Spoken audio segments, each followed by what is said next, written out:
ਸਤਿ ਸ਼੍ਰੀ ਅਕਾਲ। ਤੁਸੀਂ ਜੁੜੇ ਹੋਏ ਹੋ ਪੰਜਾਬੀ ਰੇਡੀਓ USA ਦੇ ਨਾਲ ਤੇ ਮੈਂ ਹਾਂ ਪ੍ਰਵੀਨ ਸ਼ਰਮਾ ਲੈ ਕੇ ਹਾਜ਼ਰ ਹਾਂ ਪ੍ਰੋਗਰਾਮ ਖਬਰ ਤੇ ਨਜ਼ਰ। ਖਬਰ ਤੇ ਨਜ਼ਰ ਪ੍ਰੋਗਰਾਮ ਦੇ ਵਿੱਚ ਕਈ ਅਹਿਮ ਤੇ ਕਈ ਖਾਸ ਖਬਰਾਂ ਨੂੰ ਲੈ ਕੇ ਚਰਚਾ ਕਰਨ ਦੇ ਲਈ ਜੁੜ ਚੁੱਕੇ ਨੇ ਪੰਜਾਬ ਤੋਂ ਸੀਨੀਅਰ ਪੱਤਰਕਾਰ ਅਤੇ ਸਰਗਰਮ ਸਮਾਜਿਕ ਕਾਰਕੁਨ ਦੀਪਕ ਸ਼ਰਮਾ ਚਨਾਰਥਲ ਜੀ। ਸ਼ਰਮਾ ਸਤਿ ਸ਼੍ਰੀ ਅਕਾਲ, ਸਵਾਗਤ ਹੈ ਜੀ ਪੰਜਾਬੀ ਰੇਡੀਓ USA ਤੇ। ਸਤਿ ਸ਼੍ਰੀ ਅਕਾਲ ਪ੍ਰਵੀਨ ਜੀ, ਸਾਰੇ ਦਰਸ਼ਕਾਂ ਨੂੰ ਸਰੋਤਿਆਂ ਨੂੰ ਪਿਆਰ ਭਰੀ ਸਤਿ ਸ਼੍ਰੀ ਅਕਾਲ।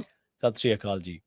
ਪ੍ਰੋਗਰਾਮ ਦੇ ਵਿੱਚ ਅੱਗੇ ਵਧਣ ਤੋਂ ਪਹਿਲਾਂ ਧੰਨਵਾਦ ਕਰਦੇ ਚਲੀਏ ਸਪਾਂਸਰਸ ਦਾ, ਜਿਹੜੇ ਜ਼ਰੀਆ ਬਣਦੇ ਨੇ ਇਹਨਾਂ ਪ੍ਰੋਗਰਾਮਾਂ ਨੂੰ ਤੁਹਾਡੇ ਤੱਕ ਪਹੁੰਚਾਉਣ ਦੇ ਲਈ। ਖਾਲਸਾ ਇੰਸ਼ੋਰੈਂਸ ਏਜੰਸੀ ਵਾਲੇ, ਜਿਨ੍ਹਾਂ ਤੋਂ ਤੁਸੀਂ ਹਰ ਤਰੀਕੇ ਦੀ ਇੰਸ਼ੋਰੈਂਸ ਲੈ ਸਕਦੇ ਹੋ। ਇੰਸ਼ੋਰੈਂਸ ਬਾਰੇ ਪਤਾ ਕਰਨ ਦੇ ਲਈ ਇਹਨਾਂ ਦਾ ਨੰਬਰ ਹੈ 468-272-2500। ਇਹ 1992 ਤੋਂ ਲਗਾਤਾਰ ਇੰਸ਼ੋਰੈਂਸ ਬਿਜ਼ਨਸ ਦੇ ਵਿੱਚ ਸ਼ਾਨਦਾਰ ਸੇਵਾਵਾਂ ਦੇ ਰਹੇ ਨੇ ਤੇ ਅਮਰੀਕਾ ਭਰ ਦੇ ਵਿੱਚ ਇੰਸ਼ੋਰੈਂਸ ਕਰਦੇ ਨੇ। ਓਬਾਮਾ ਕੇਅਰ, ਮੈਡੀਕੇਅਰ ਜਾਂ ਫਿਰ ਕਵਰਡ ਕੈਲੀਫੋਰਨੀਆ ਬਾਬਤ ਪਾਲਿਸੀ ਕਰਵਾਉਣ ਦੇ ਲਈ, ਸਲਾਹ ਲੈਣ ਦੇ ਲਈ ਅੱਜ ਹੀ ਕਾਲ ਕਰੋ 468-272-2500 ਤੇ।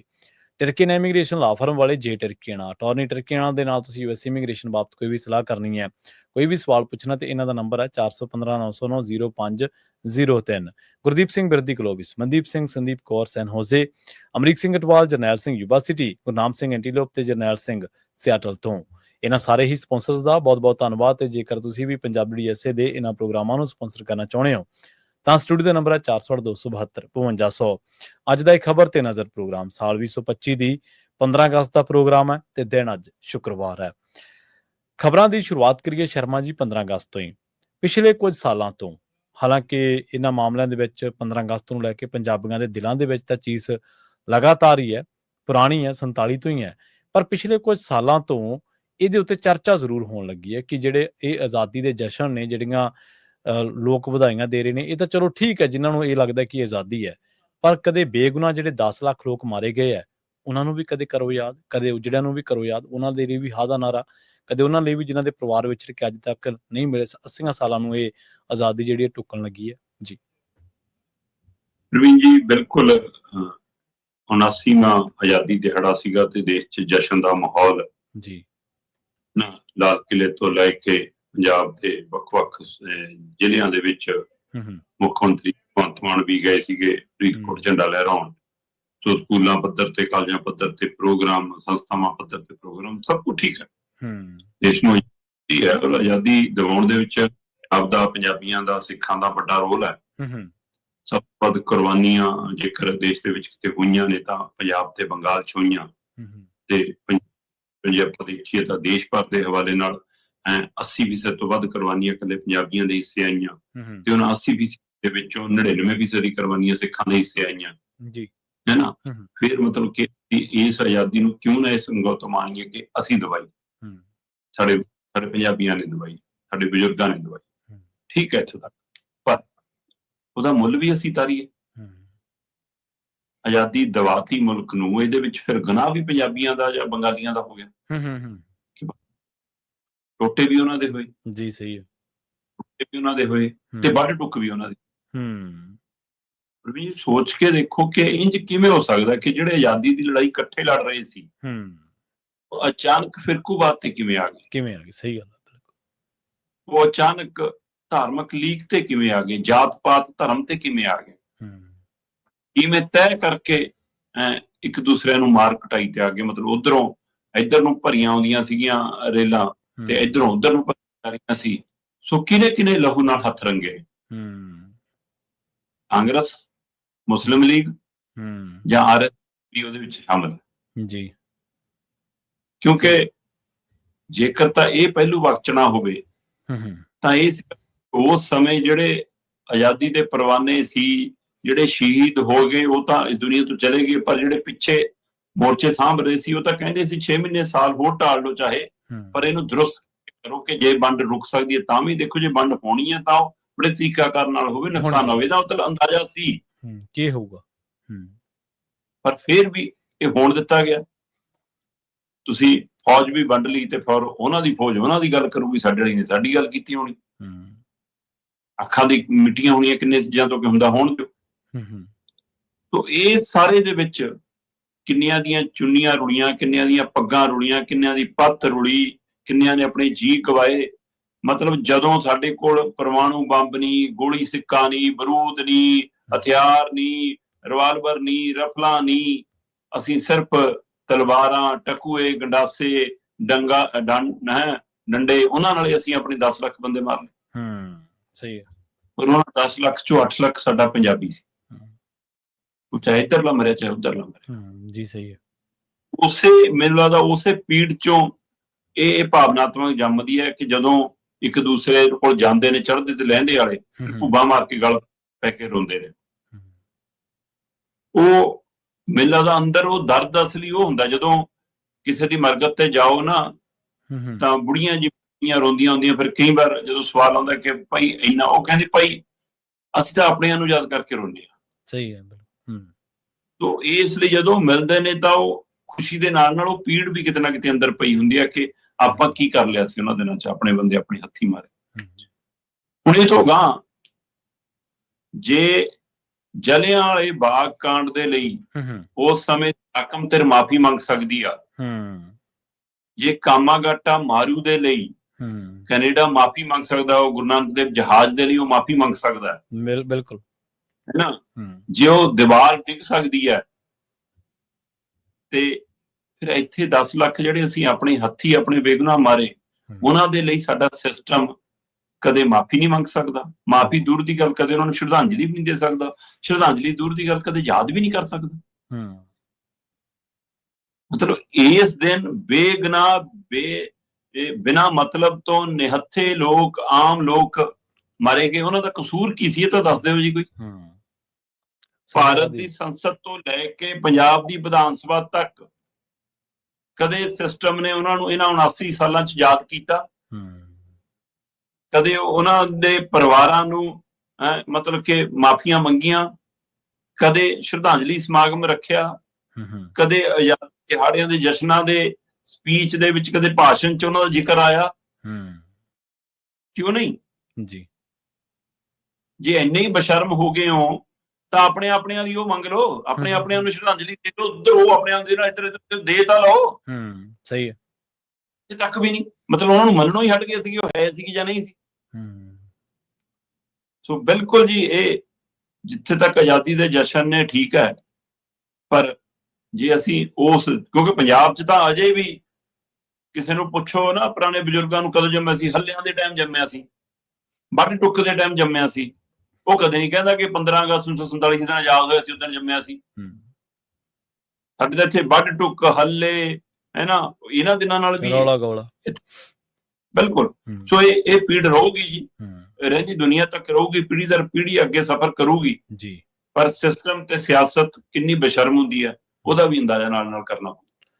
ਹਾਂਜੀ ਬਿਲਕੁਲ। ਦੇਖੋ, ਇੱਕ ਪਾਸੇ ਜਿਹੜੀਆਂ ਚੀਜ਼ਾਂ ਦੇ ਉੱਤੇ ਜਸ਼ਨ ਮਨਾਏ ਜਾ ਰਹੇ ਆ, ਜਿਹੜੇ ਢੋਲ ਵਜਾਏ ਜਾ ਰਹੇ, ਉਹਨਾਂ ਦੇ ਪਿੱਛੇ ਕੀਰਨੇ ਵੀ ਨੇ, ਚੀਕਾਂ ਵੀ ਨੇ, ਵਿਛੋੜਾ ਵੀ ਹੈ, ਦਰਦ ਵੀ ਹੈ, ਜਾਨੀ ਤੇ ਮਾਲੀ ਨੁਕਸਾਨ ਵੀ ਹੈ।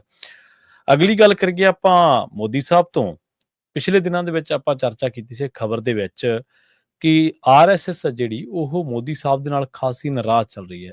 ਨਾ ਸਿਰਫ ਇਹਨਾਂ ਦੇ ਨਾਲ, ਬਲਕਿ ਇਹ ਜਿਹੜੇ ਮੂਰਲੀ ਕਤਾਰ ਦੀ ਇਸ ਟਾਈਮ ਲੀਡਰਸ਼ਿਪ ਹੈ, ਭਗਵਾਂ ਪਾਇਆ ਉਹਨਾਂ ਨੇ ਜਦੋਂ ਲਾਲ ਕਿਲੇ ਦੇ ਉੱਤੇ ਭਾਸ਼ਣ ਦੇਣਾ ਸੀਗਾ 15 ਅਗਸਤ ਦਾ, ਤੇ RSS ਦਾ ਗੁਣਗਾਨ ਕਰਦੇ ਨਜ਼ਰ ਆਏ ਨੇ ਮੋਦੀ ਸਾਹਿਬ। ਪ੍ਰਵੀਨ ਜੀ, ਨਰਿੰਦਰ ਮੋਦੀ ਇੱਕੋ ਇੱਕ ਅਜਿਹੇ ਪ੍ਰਧਾਨ ਮੰਤਰੀ ਨੇ ਜੀ ਜਿਨ੍ਹਾਂ ਦੀ ਇਕੱਲੀ ਜ਼ੁਬਾਨ ਰਾਹੀਂ ਬੋਲੀ ਗਈ ਗੱਲਾਂ ਦੇ ਅਰਥ ਨਹੀਂ ਹੁੰਦੇ। ਉਹਨਾਂ ਦੀ ਚਾਲ ਢਾਲ ਦੇ, ਉਹਨਾਂ ਦੇ ਅੰਦਾਜ਼ ਦੇ, ਉਹਨਾਂ ਦੇ ਪਹਿਰਾਵੇ ਦੇ, ਉਹ ਵੀ ਕੁਝ ਕਹਿ ਰਹੀਆਂ ਹੁੰਦੀਆਂ। ਸਹੀ ਹੈ। ਉਹ ਤਰੀਕੇ ਕਾਰਨ ਨਾਲ ਆਉਂਦੇ ਨੇ। ਜੇ ਕਿਸਾਨ ਅੰਦੋਲਨ ਦੇ ਹਵਾਲੇ ਨਾਲ ਵਾਪਸ ਲੈਣੇ ਆ ਤੈਨੂੰ ਖੇਤੀ ਕਾਨੂੰਨ ਤਾਂ ਹਰਾ ਪਰਨਾ ਪਾ ਕੇ ਆ ਜਾਓ, ਤੇ ਜੇ ਹੁਣ ਅੱਜ ਪੱਗ ਪਾ ਕੇ ਆਏ, ਭਗਵੀ ਜੈਕਟ ਪਾ ਕੇ ਆਏ, ਤਾਂ ਉਹਦਾ ਅਰਥ ਸੀ ਜੀ। ਔਰ ਉਹਨੇ ਸਪਸ਼ਟ ਵੀ ਕੀਤਾ ਆਪਣੀ ਭਾਸ਼ਣ 'ਚ, ਆਪਣੀ ਤਕਰੀਰ 'ਚ। ਲਾਲ ਕਿਲੇ ਦੀ ਫਸੀਲ ਤੋਂ ਪ੍ਰਧਾਨ ਮੰਤਰੀ ਨਰਿੰਦਰ ਮੋਦੀ ਜੀ 103 ਮਿੰਟ ਬੋਲੇ ਜੀ, ਮਤਲਬ ਲਗਭਗ 2 ਘੰਟਿਆਂ ਦੇ ਨੇੜੇ ਚਲਾ ਗਿਆ ਵਕਵਾ। ਠੀਕ ਹੈ। 3 ਘੰਟਿਆਂ ਦੇ ਮਤਲਬ 103 ਮਿੰਟ ਦੇ ਉਹਨਾਂ ਦੇ ਭਾਸ਼ਣ ਦੇ ਵਿੱਚ ਦੇਸ਼ ਨੂੰ ਅਗਲਾ ਵਿਜ਼ਨ ਕਿਤੇ ਲੱਭਿਆ ਨਹੀਂ। ਮੰਨਿਆ ਜਾਂਦਾ ਹੁੰਦਾ ਹੈ ਕਿ ਲਾਲ ਕਿਲੇ ਤੋਂ ਸਰਕਾਰ ਆਪਣੇ ਸਮੇਂ ਦੀ ਗੱਲ ਨਹੀਂ ਕਰੂਗੀ, ਮੁਲਕ ਆਉਣ ਵਾਲੇ ਸਮੇਂ ਦੀ ਗੱਲ ਕਰੂਗੀ ਕਿ ਅਗਲੇ 10 ਸਾਲਾਂ 'ਚ ਅਸੀਂ ਇੱਥੇ ਹੋਵਾਂਗੇ, ਅਗਲੇ 15 ਸਾਲਾਂ 'ਚ ਆ ਹੋਊਗਾ, ਅਗਲੇ 20 ਸਾਲਾਂ 'ਚ ਇਹ ਹੋ ਜਾਊਗਾ, ਕੁਝ ਅਜਿਹਾ ਰੋਡ ਮੈਪ ਜਾਂ ਜੋ ਕੁਝ ਪਿੱਛੋਂ ਤੁਰਿਆ ਹੁੰਦਾ ਉਹਦਾ ਹਵਾਲੇ ਨਾਲ ਕਿਹਾ ਕੁਝ ਹੋ ਗਿਆ। ਠੀਕ ਹੈ, GST ਦਾ ਜ਼ਿਕਰ ਕੀਤਾ, ਛੂਟ ਦੇਾਂਗੇ ਜੀ, ਦੀਵਾਲੀ ਤੇ ਗਿਫਟ ਦੇਾਂਗੇ, ਤੋਹਫਾ ਦੇਾਂਗੇ। ਠੀਕ ਹੈ, ਹੋ ਸਕਦਾ ਸਲੈਬ ਘਟਾ ਦੋ, 3 ਕਰ ਦੋ, 2 ਕਰ ਦੋ, ਹੋ ਸਕਦਾ ਉਹਦੀ ਦਰ ਘਟਾ ਦਿਓ, ਪਰ ਸੂਬਿਆਂ ਨੂੰ ਜਿਹੜੇ ਠੂਠੇ ਫੜਾਏ ਨੇ ਜੀ, ਉਹਨਾਂ ਦੀ ਪੈਸੇ ਕਰਕੇ ਉਹਨਾਂ ਨੂੰ ਮੰਗਣ ਲਈ ਮੂਹਰੇ ਖੜਾਇਆ, ਉਹਦਾ ਵੀ ਕਦੇ ਦੱਸ ਦਿਓ। ਜੀ ਜੀ, ਸਹੀ ਹੈ।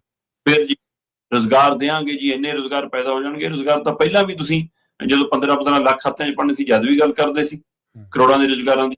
ਸਹੀ, ਚਲੋ ਇਹ ਪੈਰਲਲ ਕੀਤੀਆਂ ਉਹਨਾਂ ਨੇ, ਪਰ ਜਿਹੜਾ ਪਹਿਰਾਵਾ ਸੀ ਉਹਨਾਂ ਦਾ, ਪ੍ਰਵੀਨ ਜੀ, ਭਗਵਾ ਰੰਗ ਸੰਨਿਆਸ ਦਾ, ਸਨਾਤਨ ਦਾ ਪ੍ਰਤੀਕ ਰਿਹਾ, ਇਹ ਸਨਮਾਨ ਦਾ ਪ੍ਰਤੀਕ ਰਿਹਾ।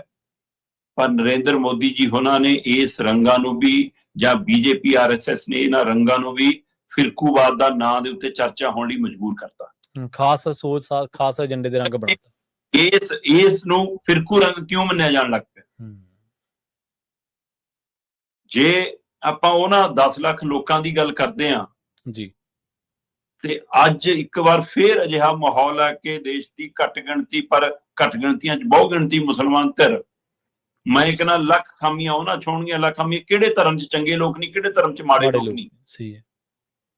ਪਰ ਸਰਕਾਰ ਦਾ ਤਰੀਕਾਕਾਰ ਤਾਂ ਨਹੀਂ ਹੋਣਾ ਚਾਹੀਦਾ ਨਾ ਕਦੇ ਕਿ ਕਿਸੇ ਨਾਲ ਵਿਤਕਰਾ ਤੇ। ਜੇ ਤੁਸੀਂ ਅੱਜ ਇਸ ਮਨਸ਼ਾ ਨਾਲ ਅੱਗੇ ਵੱਧ ਰਹੇ ਹੋ ਕਿ ਹਾਂ ਜੀ ਉਹਨਾਂ ਨੂੰ ਪਰੇ ਕਰਕੇ ਦੇਸ਼ ਨੂੰ ਇੱਕੋ ਰੰਗ 'ਚ ਰੰਗਣਾ ਹੈ, ਤੇ ਇਹਦਾ ਮਤਲਬ ਉਹ 10 ਲੱਖ ਮਾਰਨ 'ਚ ਵੀ ਤੁਹਾਡੀ ਉਹੀ ਮਨਸ਼ਾ ਹੈਗੀ ਸੀ ਵਿੱਚ। ਫਿਰ ਦਿੱਲੀ 'ਚ ਜੋ ਸਿੱਖ ਕਤਲੇਆਮ ਹੋਇਆ ਉਹਦੇ ਵਿੱਚ ਵੀ ਉਹ ਮਨਸ਼ਾ ਹੈਗੀ ਸੀ ਕਿਤੇ ਇੱਕੋ ਰੰਗ ਵਾਲੀ। ਫਿਰ ਇਹਦੇ ਤੇ ਸਵਾਲ ਕਿਉਂ ਨਹੀਂ ਉੱਠਣਗੇ? ਬਿਲਕੁਲ ਉੱਠਣਗੇ। ਤੁਸੀਂ ਭਗਵਾ ਪਾਇਆ ਤੇ ਫਿਰ RSS ਦਾ ਲਾਲ ਕਿਲੇ ਦੀ ਫਸੀਲ ਤੋਂ ਗੁਣਗਾਨ ਕੀਤਾ, ਉਹ ਸਰਕਾਰੀ ਤੇ ਰਹਿ ਜੇ। ਤੁਸੀਂ ਸਰਕਾਰ ਹੋ, ਬਿਲਕੁਲ, ਉਹ ਸਰਕਾਰੀ ਯੋਜਨਾ ਚਲਾਉਂਦੇ ਨੇ ਜੀ। ਕੋਈ ਸੰਵਿਧਾਨਕ ਸਰਕਾਰ ਕੋਲੇ ਪਾਵਰ ਹੈ ਜੀ। ਤੇ ਜੇ ਆਜ਼ਾਦੀ ਦੇ ਇਤਿਹਾਸ ਦੇ ਪੰਨਿਆਂ 'ਚ ਜਾ ਕੇ ਦੇਖੋਗੇ ਤਾਂ ਉਹ ਅੰਗਰੇਜ਼ਾਂ ਵਾਲੇ ਪਾਲੇ 'ਚ ਖੜੇ, ਮਾਫੀਆਂ ਮੰਗਣ ਵਾਲੇ ਖੇਤਰ 'ਚ ਖੜੇ, ਉਹਨਾਂ ਦੀ ਕਤਾਰਬੰਦੀ 'ਚ ਖੜੇ ਨਜ਼ਰ ਆਉਂਦੇ ਸੀ। ਇਹਨਾਂ ਲਈ ਤੁਸੀਂ ਸਾਬਰਕਰ ਤੋਂ ਲੈ ਕੇ ਜੇ ਉਹ ਜਿਨ੍ਹਾਂ ਨੂੰ ਕਦੇ ਬੁਲਬੁਲ ਬਣ ਕੇ ਉੱਡ ਗਏ ਜੀ, ਕਦੇ ਆਹ ਕਰਦੇ ਸੀ ਜੀ, ਅੱਜ ਕੱਲ੍ਹ ਉਹਨਾਂ ਦੀਆਂ ਸਰਕਾਰੀ ਅਦਾਰਿਆਂ 'ਚ ਦੇਸ਼ ਭਗਤਾਂ ਵਜੋਂ, ਕੁਰਬਾਨੀਆਂ ਵਜੋਂ ਤਸਵੀਰਾਂ ਨੇ। ਫਿਰ ਉਹ ਇਤਿਹਾਸ ਦੇ ਬੋਲਦੇ ਨੇ ਜਾਂ ਤੁਸੀਂ ਝੂਠ ਬੋਲਦੇ ਹੋ? ਇਸ ਸਵਾਲ ਦਾ ਜਵਾਬ ਕਦੋਂ ਦੇਣ? ਜੀ ਜੀ। ਫਿਰ ਦੇਸ਼ ਦੀ ਆਜ਼ਾਦੀ ਤੋਂ ਬਾਅਦ ਆਜ਼ਾਦ ਭਾਰਤ ਦੇ ਵਿੱਚ RSS ਕਿਸੇ ਸਮੇਂ ਬੈਨ ਰਹੀ ਹੈ। ਬਿਲਕੁਲ। ਫਿਰ ਉਹ ਜੇ ਉਹ ਬੈਨ ਸੀ ਤਾਂ ਫਿਰ ਉਹ ਦੇਸ਼ ਦੀ ਆਜ਼ਾਦੀ ਦੇ ਵਿੱਚ ਜਾਂ ਦੇਸ਼ ਦੀ ਤਰੱਕੀ ਦੇ ਵਿੱਚ ਯੋਗਦਾਨ ਦਾ ਜ਼ਿਕਰ ਕਿੱਥੋਂ ਆ ਗਿਆ? ਜੇ ਮੈਂ ਪੰਜਾਬ ਦੇ ਸਿੱਖ ਇਤਿਹਾਸ ਦੇ ਹਵਾਲਿਆਂ ਦੇਖਾਂ ਤਾਂ ਇਹਨਾਂ ਦੇ ਖਿਲਾਫ ਤਾਂ ਹੁਕਮਨਾਮਾ ਤੱਕ ਜਾਰੀ ਹੋ ਗਿਆ ਸੀ। ਜੇ ਮੈਂ ਇਹਨਾਂ ਦੇ ਹੈੱਡਕੁਆਟਰ ਨੂੰ ਦੇਖਾਂ ਤਾਂ ਆਜ਼ਾਦ ਭਾਰਤ ਦੇ ਵਿੱਚ ਵੀ ਤਿਰੰਗਾ ਲਹਿਰਾਇਆ ਨਹੀਂ ਇਹਨਾਂ ਨੇ ਸਾਲਾਂ ਦਰ ਸਾਲ। ਫਿਰ ਦੇਸ਼ ਭਗਤੀ ਵਾਲਾ ਕਿਹੜਾ ਅਜਿਹਾ ਮਤਲਬ ਕਿ ਨਵਾਂ ਝੰਡਾ ਗੱਡਤਾ ਕਿ ਜੀ ਲਾਲ ਕਿਲੇ ਦੀ ਫਸੀਲ ਤੋਂ ਉਚੇਚੇ ਤੌਰ ਤੇ ਪ੍ਰਧਾਨ ਮੰਤਰੀ ਜੀ ਨੂੰ ਜ਼ਿਕਰ ਕਰਨਾ ਪਵੇ? ਕਹਿੰਦੇ ਜੀ 100 ਸਾਲ ਦੀ ਹੋ ਗਈ RSS ਜੀ। ਪਹਿਲੀ ਵਾਰ ਹੈ ਸ਼ਾਇਦ ਲਾਲ ਕਿਲੇ ਦੀ ਫਸੀਲ ਤੋਂ ਕਿਸੇ ਪ੍ਰਧਾਨ ਮੰਤਰੀ ਨੇ RSS ਦਾ ਜ਼ਿਕਰ ਕੀਤਾ ਹੋਵੇ, ਇੰਜ ਗੁਣਗੁਣ ਕਰ ਦਿੱਤਾ ਹੋਵੇ। ਸਹੀ। ਜੇ ਨਹੀਂ ਯੋਗਦਾਨ ਸੀ ਤਾਂ ਵਾਜਪਾਈ ਦੇ ਭਾਸ਼ਣਾਂ 'ਚ ਕਿਉਂ ਨਹੀਂ ਆਇਆ? ਤਾਂ ਤੁਹਾਡੇ ਪਿਛਲੇ 10 ਭਾਸ਼ਣਾਂ 'ਚ ਕਿਉਂ ਨਹੀਂ ਆਇਆ? ਮਤਲਬ ਜੇਕਰ ਹੁਣ ਮੈਂ ਤਾਂ ਹੀ ਕਿਹਾ ਕਿ ਮੋਦੀ ਜੀ ਦੇ ਪਹਿਰਾਵੇ ਦੇ, ਅੰਦਾਜ਼ ਦੇ, ਬਿਆਨ ਦੇ ਸਭ ਦੇ ਅਰਥ ਹੁੰਦੇ ਨੇ, ਤੇ ਜੇ ਅਰਥ ਸਮਝਣੇ ਆ ਕਿ ਆਪਣੀ ਕੁਰਸੀ ਬਚਾਉਣ ਲਈ ਗੁਣਗਾਨ ਹੈ ਜੀ ਜੀ, ਸਹੀ ਹੈ, ਕਿ ਪਾਰਟੀ ਦੇ ਅੰਦਰ ਜੋ ਸਥਿਤੀ ਬਣੀ ਹੋਈ ਹੈ RSS ਭਾਗਵਤ ਨੂੰ ਖੁਸ਼ ਕਰ ਰਹੇ ਨੇ ਜਾਂ ਉਹ ਤੋਂ ਆਉਣ ਵਾਲੇ ਅਗਲੇ ਮੁਖੀ ਨੂੰ ਖੁਸ਼ ਕਰ ਰਹੇ ਨੇ? ਸਹੀ ਹੈ। ਕਿਉਂਕਿ ਮੋਹਨ ਭਾਗਵਤ ਜੀ 75 ਸਾਲ ਦੇ ਹਵਾਲੇ ਨਾਲ ਆਪਾਂ ਇਸੇ ਪ੍ਰੋਗਰਾਮ ਜ਼ਿਕਰ ਕਰ ਚੁੱਕੇ ਹਾਂ ਕਿ ਉਹਨਾਂ ਨੇ ਇੱਕ ਕਿਤਾਬ ਦੇ ਉਦਘਾਟਨ ਤੇ ਕਿਹਾ ਸੀਗਾ ਕਿ ਮੈਂ 75 ਸਾਲ ਦਾ ਹੋਣ ਜਾ ਰਿਹਾ ਤੇ ਜਦੋਂ 75 ਸਾਲ ਤੇ ਲੋਈ ਮਿਲੇ ਤਾਂ ਸਾਨੂੰ ਸਮਝ ਲੈਣਾ ਚਾਹੀਦਾ ਹੈ ਕਿ ਭਾਈ ਸਾਨੂੰ ਸਨਮਾਨ ਨਹੀਂ ਦੇ ਰਹੇ, ਕਹਿ ਰਹੇ ਨੇ ਕਿ ਕਿਨਾਰੇ ਹੋਵੋ, ਹੋਰ ਲਈ ਜਗ੍ਹਾ ਛੱਡੋ। ਜੀ ਸਹੀ ਹੈ, ਬਿਲਕੁਲ। ਤੇ ਉਹ ਕੁਝ ਹੋਰ ਕਹਿ ਰਹੇ ਨੇ, ਉਹ ਮੋਦੀ ਨੂੰ ਕਹਿ ਰਹੇ ਨੇ ਕਿ ਤੂੰ ਵੀ ਸਤੰਬਰ 'ਚ 75 ਸਾਲ ਦਾ ਹੋ ਜਾਣਾ, ਕੁਰਸੀ ਛੱਡ ਦੇ। ਬਿਲਕੁਲ ਸਹੀ ਜੀ। ਤੇ ਜੇ ਨਹੀਂ ਛੱਡਦੇ ਤਾਂ RSS ਛਡਾਉਣ ਦੀ ਦਮ ਰੱਖਦੀ ਹੈ। ਬਿਲਕੁਲ। ਕਿਉਂਕਿ RSS ਕਿਸੇ ਸਮੇਂ ਆਪਣੇ ਆਪ ਨੂੰ ਇਹ ਦੱਸ ਕੇ ਚੱਲਦੀ ਸੀ ਕਿ BJP ਪਾਰਟੀ ਵੱਖਰੀ ਹੈ ਜੀ, ਸਾਡਾ ਵੱਖਰਾ ਹੈ। ਪਰ ਫਿਰ ਸਿੱਧੀ ਆ ਗਈ ਕਿ ਉਹ ਸਪਸ਼ਟ ਕਹਿਣ ਲੱਗੀ ਕਿ ਸਾਡਾ ਹੀ ਵਿੰਗ ਹੈ, ਅਸੀਂ ਚਲਾਉਂਦੇ ਹਾਂ BJP ਨੂੰ। ਤੇ ਫਿਰ ਸੂਬਿਆਂ 'ਚ ਮੁੱਖ ਮੰਤਰੀ ਤੱਕ ਤੇ ਸੂਬਿਆਂ ਦੀਆਂ ਸਰਕਾਰਾਂ ਨੂੰ ਚਲਾਉਣ ਵਾਲੇ ਨੁਮਾਇੰਦੇ ਤੱਕ RSS 'ਚੋਂ ਲਿਆਂਦੇ, ਚਾਹੇ ਉਹਨੂੰ ਰਾਜਨੀਤਿਕ ਸਮਝ ਸੀ ਚਾਹੇ ਨਹੀਂ, ਚਾਹੇ ਧਰਾਤਲ ਤੇ ਉਹਨਾਂ ਦਾ ਤੁਹਾਨੂੰ ਕਾਸ ਸੀ ਜਾਂ ਨਹੀਂ। ਫਿਰ ਇਸ ਤਰੀਕੇ ਕਰਨਾ, ਜਿਹੜਾ ਲਾ ਸਕਦਾ ਉਹ ਹਟਾ ਵੀ ਸਕਦਾ, ਜਿਹੜਾ ਬਣਾ ਸਕਦਾ ਉਹ ਢਾ ਵੀ ਸਕਦਾ ਜੀ। ਸੋ ਇਸ ਲਈ ਕੀ ਨਰਿੰਦਰ ਮੋਦੀ ਨੇ RSS ਦਾ ਗੁਣਗਾਨ ਇਸ ਮੌਕੇ ਇਸ ਲਈ ਕੀਤਾ ਕਿ ਉਹ ਇੰਨੇ ਖੁਸ਼ ਹੋ ਜਾਣ ਕਿ 75 ਸਾਲ ਤੋਂ ਬਾਅਦ ਅੱਖਾਂ ਮੀਚ ਲੈਣ ਤੇ ਕਹਿਣ ਕਿ ਨਾ ਕੋਈ ਗੱਲ ਨਹੀਂ, ਬਣਿਆ ਰਿਹਾ ਤੂੰ ਹਲੇ ਜੀ। ਸਹੀ ਹੈ, ਬਿਲਕੁਲ। ਜਾਂ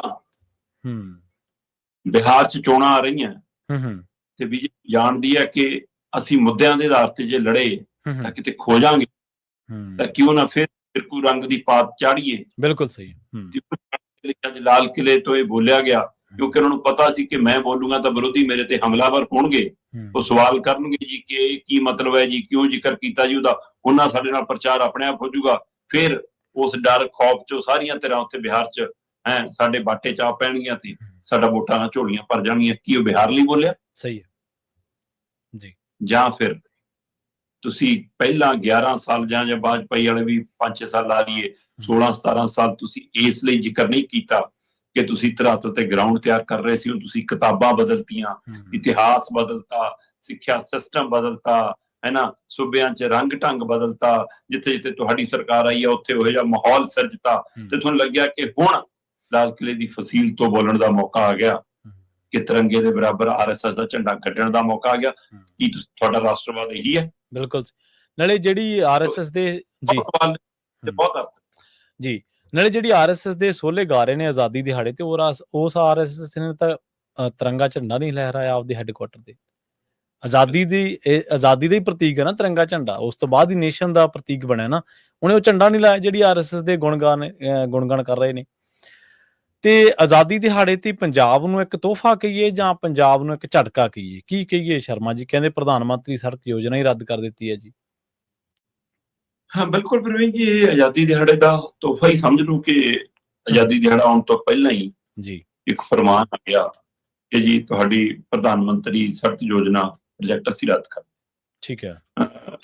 ਜਿਹੜੇ ਦਰਸ਼ਕ ਸਰੋਤੇ ਸਾਨੂੰ ਦੇਖ ਸੁਣ ਰਹੇ ਨੇ ਉਹਨਾਂ ਨੂੰ ਧਿਆਨ 'ਚ ਹੋਏਗਾ ਕਿ ਜਦੋਂ ਪੰਜਾਬ ਆਉਂਦੇ ਨੇ, ਆਪਣੇ ਪਿੰਡਾਂ ਨੂੰ ਜਾਂਦੇ ਨੇ, ਤਾਂ ਪਿੰਡਾਂ ਦੀਆਂ ਕੁਝ ਲਿੰਕ ਸੜਕਾਂ ਦੇ ਉੱਤੇ ਜਿਹੜੀਆਂ ਪਿੰਡਾਂ ਨੂੰ ਜੋੜਦੀਆਂ ਨੇ ਵੱਖ ਵੱਖ ਖੇਤਰਾਂ ਨਾਲ, ਉਹਨਾਂ ਦੇ ਵਿੱਚ ਕੁਝ ਸੜਕਾਂ ਦੇ ਉੱਤੇ ਤੁਸੀਂ ਦੇਖਦੇ ਹੋਵੋਗੇ ਕਿ ਵਿਚਾਲੇ ਨਾ ਚਿੱਟੀ ਪੱਟੀ ਪਾਈ ਹੁੰਦੀ ਹੈ, ਚੌੜੀ ਸੜਕ ਬਣੀ ਹੁੰਦੀ ਹੈ ਨਾ, ਮਤਲਬ ਕਿ ਉਸ ਸੜਕ ਅਕਸਰ ਜਿਹਦੇ ਵਿਚਾਲੇ ਚਿੱਟੀ ਪੱਟੀ ਪਈ ਹੋਵੇ ਉਹਨੂੰ ਪੰਜਾਬ ਦੇ ਪਿੰਡਾਂ ਵਾਲੀਆਂ ਸੜਕਾਂ ਨੂੰ ਫਿਰ ਇਹ ਪ੍ਰਧਾਨ ਮੰਤਰੀ ਸੜਕ ਯੋਜਨਾ ਦੇ ਹਵਾਲੇ ਨਾਲ ਜਾਣਿਆ ਜਾਂਦਾ, ਜਾਂ ਚਿੱਟੀ ਪੱਟੀ ਵਾਲੀ ਸੜਕ ਵਾਲੀ ਨਾਂ ਨਾਲ ਜਾਣਿਆ ਜਾਂਦਾ। ਉਸ ਸੜਕ ਦਾ ਪ੍ਰਧਾਨ ਮੰਤਰੀ ਸੜਕ ਯੋਜਨਾ ਦੇ ਤਹਿਤ ਬਣੀ ਸੜਕ ਦਾ ਮਤਲਬ ਹੈ। ਹੁਣ ਪਿਛਲੇ 31 ਮਾਰਚ ਨੂੰ 828 ਕਰੋੜ 828 ਕਰੋੜ 87 ਲੱਖ, ਮਤਲਬ ਲਗਭਗ 829 ਕਰੋੜ ਦਾ ਇਹ ਪ੍ਰੋਜੈਕਟ ਸੀਗਾ, ਜਿਹਦੇ ਵਿੱਚ 3 ਪ੍ਰੋਜੈਕਟ ਸੀਗੇ, ਜਿਹਦੇ ਵਿੱਚ 64 ਸੜਕਾਂ ਅਪਗ੍ਰੇਡ ਹੋਣੀਆਂ ਸੀ ਤੇ 38 ਪੁਲ ਬਣਨੇ ਸੀ। ਸੋ ਇਹਦੇ ਲਈ ਜਦੋਂ 31 ਮਾਰਚ ਨੂੰ ਇਹ ਆਈ ਯੋਜਨਾ ਤੇ ਉਹਦੇ ਤਹਿਤ ਕੰਮ ਸ਼ੁਰੂ ਹੋਇਆ ਤੇ ਹੁਣ ਫਿਰ ਕਹਿੰਦੇ ਜੀ 11 ਜੁਲਾਈ ਨੂੰ ਚਿੱਠੀ ਆ ਗਈ ਕੇਂਦਰੀ ਪੇਂਡੂ ਵਿਕਾਸ ਮੰਤਰਾਲੇ ਤੇ ਸੰਯੁਕਤ ਸਕੱਤਰ ਸਾਹਿਬ ਦੀ ਦਸਤਖਤਾਂ ਹੇਠ ਕੇ ਵੀ ਜਿਹੜੇ ਟੈਂਡਰ ਨਹੀਂ ਹੋਏ, ਜਿਹੜੇ ਕੰਮ ਜੇ ਨਹੀਂ ਹੋਏ, ਉਹ ਪ੍ਰੋਜੈਕਟ ਰੱਦ ਕੀਤੇ ਗਏ ਜੀ।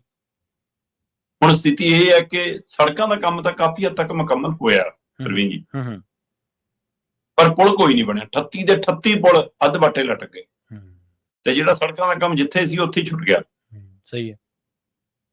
ਇਹ ਕਿਹੜੀ ਮਨਸ਼ਾ ਜੀ ਕੇਂਦਰ ਦੀ? ਕਿਹੜਾ ਪਿਆਰ ਮੋਹ ਪਾਲ ਰਹੇ ਹੋ? ਇੱਕ ਪਾਸੇ ਪੰਜਾਬ 'ਚ ਸੱਤਾ ਸੁੱਖ ਮਾਨਣ ਦੇ ਸੁਪਨੇ ਦੇਖਦੇ ਹੋ, ਦੂਏ ਪਾਸੇ ਤੁਸੀਂ ਆਹ ਢੰਗ ਤਰੀਕਾ ਅਪਣਾਉਂਦੇ ਹੋ। ਇਹ ਅੰਦਰ ਜ਼ਹਿਰ ਕਿੰਨੀ ਭਰੀ ਹੋਈ ਹੈ ਤੁਹਾਡੀ ਕਿ ਤੁਸੀਂ ਇਸ ਤਰ੍ਹਾਂ ਪ੍ਰੋਜੈਕਟ ਦਿੰਦੇ ਹੋ। ਮਤਲਬ ਫਿਰ ਉਹ ਡਬਲ ਇੰਜਨ ਸਰਕਾਰ ਲਿਆਓ ਜੀ ਤਾਂ ਕਰਾਂਗੇ ਜੀ। ਮਤਲਬ ਸਰਕਾਰ ਹੁੰਦੀ ਹੈ, ਸਰਕਾਰ ਵਾਂਗ ਕਿਉਂ ਨਹੀਂ ਸੋਚਦੀ ਜੀ? ਸੂਬੇ ਹੁੰਦੇ ਨੇ, ਸੂਬਿਆਂ ਨੂੰ ਸੂਬਿਆਂ ਵਾਂਗ ਕਿਉਂ ਨਹੀਂ ਦੇਖਦੇ?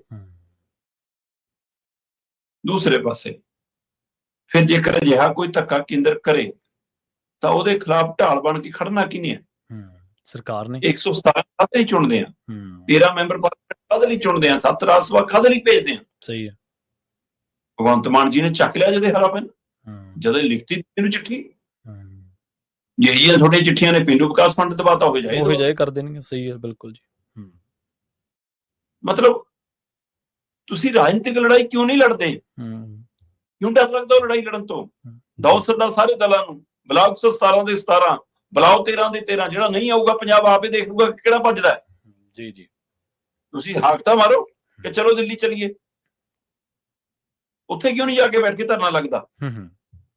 ਉੱਥੇ ਬੈਠ ਕੇ ਕੀ ਇਸ ਲਈ ਕਿ ਕੱਲ ਨੂੰ ਜੇ ਉਹਨਾਂ ਦੀ ਗੋਦੀ 'ਚ ਬੈਠਣਾ ਪਿਆ ਤਾਂ ਨਾ ਕਿਤੇ ਗੁੱਸੇ ਹੋ ਜਾਣ, ਉਹ ਬਿਠਾਉਣ ਤੋਂ ਨਾ ਕਰ ਦੇਣ, ਜਾਂ ਡਰ ਲੱਗਦਾ ਬੰਬ ਰੋੜਦੇ ਆ ਉੱਥੇ ਵੀ ਕੋਈ ਚੋਰ ਮੋਰੀਆਂ ਪਈਆਂ।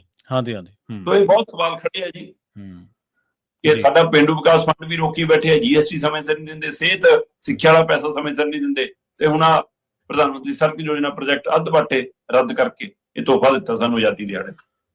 ਤੁਸੀਂ ਇੱਕ ਚਲਾਕੀ ਹੋਰ ਦੇਖੋ ਸ਼ਰਮਾ ਜੀ, ਵੀ ਇੱਕ ਪਾਸੇ ਸਰਕਾਰ, ਸੈਂਟਰ ਸਰਕਾਰ ਵੱਡੇ ਵੱਡੇ ਹਾਈਵੇ ਪ੍ਰੋਜੈਕਟ ਲੈ ਕੇ ਪੰਜਾਬ ਦੇ ਵਿੱਚ ਆ ਰਹੀ ਹੈ, ਉਹਨਾਂ ਤਹਿਤ ਜ਼ਮੀਨਾਂ ਅਕਵਾਇਰ ਕੀਤੀਆਂ ਜਾ ਰਹੀਆਂ ਨੇ, ਉਹਨਾਂ ਤਹਿਤ ਜ਼ਮੀਨਾਂ ਖੋਈਆਂ ਜਾ ਰਹੀਆਂ ਨੇ, ਇੱਕ ਜਿੱਥੇ ਥਾਂ ਵੀ ਪਈ ਹੈ ਔਰ ਜਿਸ ਬੁਨਿਆਦੀ ਢਾਂਚੇ ਦੀ ਲੋੜ ਪੰਜਾਬ ਦੇ ਅਸਲ ਦੇ ਵਿੱਚ ਲੋਕਾਂ ਨੂੰ ਹੈ, ਕਿਉਂਕਿ ਹਾਈਵੇ ਦੀ ਲੋੜ ਤਾਂ ਵੱਡੇ ਕਾਰਪੋਰੇਟਸ ਨੂੰ ਪਊਗੀ ਨਾ ਆਉਣ ਵਾਲੇ ਟਾਈਮ 'ਚ, ਜਦੋਂ ਬਾਰਡਰ ਖੁੱਲ੍ਹ ਗਏ, ਸਾਰਾ ਕੁਝ ਚੱਲ ਪਿਆ, ਵਪਾਰ ਵੀ ਤੇ ਸਾਰਾ ਕੁਝ ਇੱਥੋਂ ਪ੍ਰੋਡਕਟ ਮਿਡਲ ਈਸਟ ਤੇ ਹੋਰ ਗਾਂ ਯੂਰਪ ਤੱਕ ਜਾਣ ਲੱਗ ਪਏ, ਉਦੋਂ ਉਹਨਾਂ ਨੂੰ ਲੋੜ ਪੈਣੀ ਹੈ।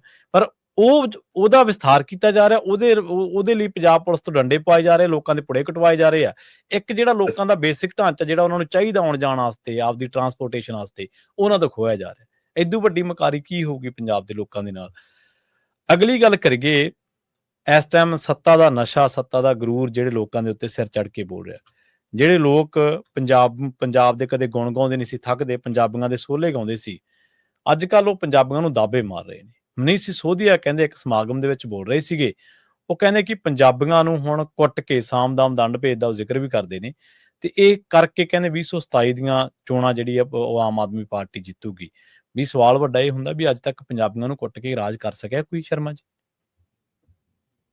ਦੇਖੋ, ਇਹ ਭੁਲੇਖਾ ਉਹਨਾਂ ਨੂੰ ਇਸ ਲਈ ਪੈ ਗਿਆ ਕਿ ਜਿਹੜੇ ਪੰਜਾਬੀਆਂ ਚੋਂ ਨੁਮਾਇੰਦੇ ਚੁਣ ਕੇ ਪੰਜਾਬ ਨੇ ਭੇਜਤੇ, ਉਹਨਾਂ ਦੀ ਰੀੜ ਦੀ ਹੱਡੀ ਟੁੱਟ ਚੁੱਕੀ।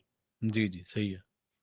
ਤੇ ਉਹ ਦਿੱਲੀ ਮੂਹਰੇ ਦੰਡਵਤ ਪ੍ਰਣਾਮ ਜਿਹਨੂੰ ਕਹਿੰਦੇ ਆ ਨਾ ਆਪਣੇ, ਕਿ ਲੰਮੇ ਪੈ ਕੇ ਡੰਡੌਤ ਕੱਢ, ਉਹ ਡੰਡੌਤ ਕੱਢ ਰਹੇ ਨੇ ਇਹ ਸਾਡੇ ਨੁਮਾਇੰਦੇ ਉਹਨਾਂ ਮੂਹਰੇ। ਜੀ ਜੀ, ਤੇ ਉਹਨਾਂ ਨੂੰ ਲੱਗੇ ਪੰਜਾਬ ਤਾਂ ਸਾਰਾ ਪੰਜਾਬ ਹੀ ਏਦਾਂ ਦਾ। ਸਹੀ ਗੱਲ ਹੈ, 94-95 ਬੰਦੇ ਪੰਜਾਬ, ਉਹਨਾਂ ਨੂੰ ਪੰਜਾਬ ਸਮਝੀ ਬੈਠੇ ਨੇ ਕਿ ਭਾਈ ਇੱਥੇ ਤਾਂ ਮਤਲਬ ਕਿ ਜੇ ਦਾਲ ਧਰ ਲਈ ਉਹ ਚ ਵੀ 2-4 ਕੋੜਕੂ ਹੁੰਦੇ ਨੇ, ਤਾਂ ਕੋੜਕੂ ਨੇ ਜਿਹੜੇ ਕੱਢ ਕੇ ਸਿੱਟਣੇ ਪੈਂਦੇ ਆ, ਮੂੰਹ ਚ ਵੀ ਆ ਜਾਵੇ।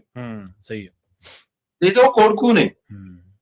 ਕੋਈ ਗੱਲ ਨਹੀਂ, ਪੰਜਾਬ ਕੱਢ ਦੂਗਾ ਅਗਲੀ ਵਾਰ ਜਦੋਂ ਦਾਲ ਧਰੂਗਾ 2027 ਚ। ਸਹੀ ਹੈ, ਲੱਗ ਜੂ ਪਤਾ। ਪਰ ਤੁਹਾਡੀ ਗੱਲ ਦਰੁਸਤ ਹੈ ਕਿ ਮੈਂ ਹੈਰਾਨ ਸੀ ਕਿ ਉਹ ਬੀਬੀਆਂ ਜਿਹੜੀਆਂ ਸੁਣ ਰਹੀਆਂ ਸੀ ਉਹ ਪੰਜਾਬ ਦੀਆਂ ਹੀ ਸੀ। ਸਹੀ ਹੈ, ਜਿਹੜੇ ਲੀਡਰ ਬੈਠੇ ਸੀ, ਅਮਨ ਅਰੋੜਾ ਜੀ ਤੇ ਭਗਵੰਤ ਮਾਨ ਜੀ, ਇਹ ਪੰਜਾਬ ਦੇ ਹੀ ਨੇ। ਹੁਣ ਕਹੀਏ ਪੰਜਾਬ ਦੇ ਹੈਗੇ ਹੋ ਕਿ ਨਹੀਂ? ਮਤਲਬ ਤੁਹਾਡੇ ਮੂਹਰੇ ਦਿੱਲੀ ਤੋਂ ਆ ਕੇ ਤੁਹਾਡਾ ਆਕਾ ਹੋਊਗਾ, ਪੰਜਾਬ ਦਾ ਆਕਾ ਨਹੀਂ ਆ ਉਹ। ਸਹੀ ਹੈ, ਬਿਲਕੁਲ। ਤੇ ਉਹ ਸਮਝਾ ਕੀ ਰਿਹਾ 2027 ਜਿੱਤਣਾ ਆਪਾਂ ਨਹੀਂ ਜਿੱਤਣਾ, ਤੁਸੀਂ ਜਿੱਤਣ ਨੂੰ ਫਿਰਦੇ ਹੋ। ਜੇ ਆਪਾਂ ਜਿੱਤੇ ਹੁੰਦੇ ਤਾਂ ਅੱਜ ਪੰਜਾਬ 'ਚ ਆਪਣਾ ਹੀ ਰਾਜ ਹੁੰਦਾ। ਜੀ ਸਹੀ ਹੈ, ਬਿਲਕੁਲ। ਇਹ ਪੰਜਾਬ ਦਾ ਰਾਜ ਨਹੀਂ ਹੈ, ਪੰਜਾਬ ਦੀ ਸਰਕਾਰ ਨਹੀਂ ਹੈ। ਮਤਲਬ ਲੋਕਾਂ ਨੂੰ ਕਹਾਵਤ ਚੇਤੇ ਆਉਂਦੀ ਹੋਣੀ ਕਿ ਆਪਣਾ ਬੱਟੂ ਸ਼ਾਮੇ ਡਿੱਗੂ, ਇਹਦੇ ਨਾਲ ਪਹਿਲਾਂ ਆਪਣੇ ਲੁੱਟਦੇ ਸੀ ਤਾਂ ਕੁਛ ਸ਼ਾਮੇ ਦਾ ਡਿੱਗਦੇ ਸੀ, ਮੁੜ ਕੇ ਉੱਧਰ ਨੂੰ ਮੁੜਨਾ ਪਊ, ਇਹਦਾ ਮਤਲਬ। ਸਹੀ। ਪਰ ਉਹਨਾਂ ਨੂੰ ਵੀ ਸਮਝ ਆ ਜਾਣੀ ਚਾਹੀਦੀ ਹੈ, ਦਿਮਾਗ ਟਿਕਾਣੇ ਆ ਜਾਣਾ ਚਾਹੀਦਾ ਕਿ ਹੁਣ ਐ ਨਹੀਂ ਸਰਨਾ, ਹੁਣ ਬੰਦੇ ਬਣ ਕੇ ਇਮਾਨਦਾਰੀ ਨਾਲ ਕੰਮ ਕਰਨਾ ਪੈਣਾ।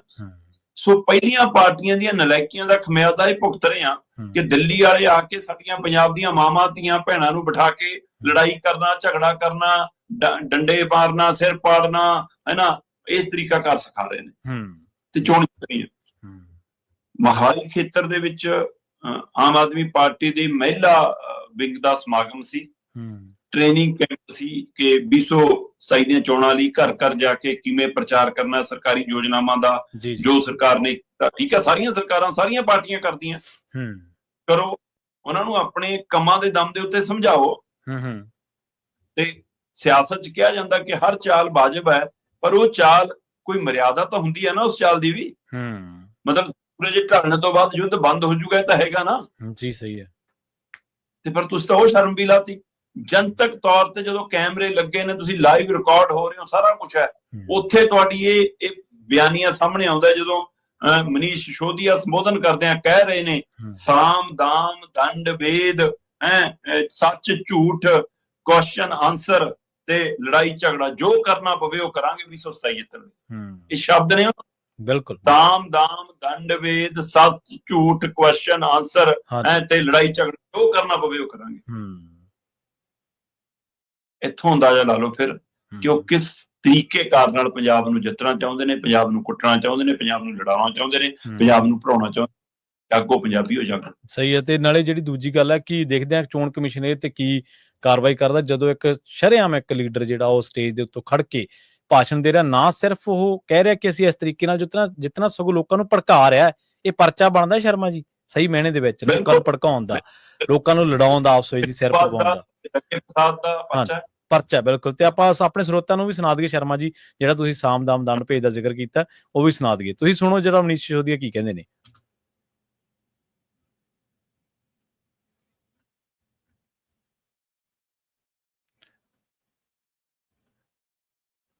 ਉਹਨਾਂ ਦੀ ਜਿਹੜੀ ਸਪੀਚ ਆ ਆਪਾਂ ਤੁਹਾਡੇ ਨਾਲ ਸਾਂਝੀ ਇਸ ਟਾਈਮ ਕਰਦੇ ਹਾਂ ਕਿ ਉਹ ਆਪਣੀ ਸਪੀਚ ਦੇ ਵਿੱਚ ਜਿਹੜੀ ਉਹਨਾਂ ਨੇ ਦਿੱਤੀ ਹੈ ਲੰਘੇ ਦਿਨਾਂ ਦੇ ਵਿੱਚ, ਉਹਦੇ ਵਿੱਚ ਉਹ ਕਿਸ ਤਰੀਕੇ ਦੇ ਨਾਲ ਸਾਮ ਦਾਮ ਦੰਡ ਭੇਦ ਦੀ ਜਿਹੜੀ ਗੱਲ ਆ ਉਹ ਕਰਨ ਜਾ ਰਹੇ ਨੇ। ਮੈਂ ਉਹ ਸਪੀਚ ਦੇ ਕੁਝ ਅੰਸ਼ ਜਿਹੜੇ ਆ ਉਹ ਮੈਥੋਂ ਟੈਕਨੀਕਲੀ ਤੌਰ ਤੇ ਜਿਹੜਾ ਉਹ ਗਵਾਚ ਗਏ, ਸੋ ਮੈਂ ਉਹ ਕੋਸ਼ਿਸ਼ ਕਰਦਾ ਕਿ ਉਹ ਜਦੋਂ ਗੱਲ ਕਹਿੰਦੇ ਨੇ ਪੂਰੀ ਤਾਂ ਉਹ ਕੀ ਕਹਿੰਦੇ ਨੇ, ਆਓ ਆਪਾਂ ਸੁਣਦੇ ਹਾਂ। 2027 का चुनाव जितवाना, 2027 के चुनाव जितवाने के लिए साम दाम दंड भेद सच झूठ क्वेश्चन आंसर लड़ाई झगड़ा जो करना पड़ेगा करेंगे। तैयार है? जोश के साथ। बहुत बढ़िया ਜੀ।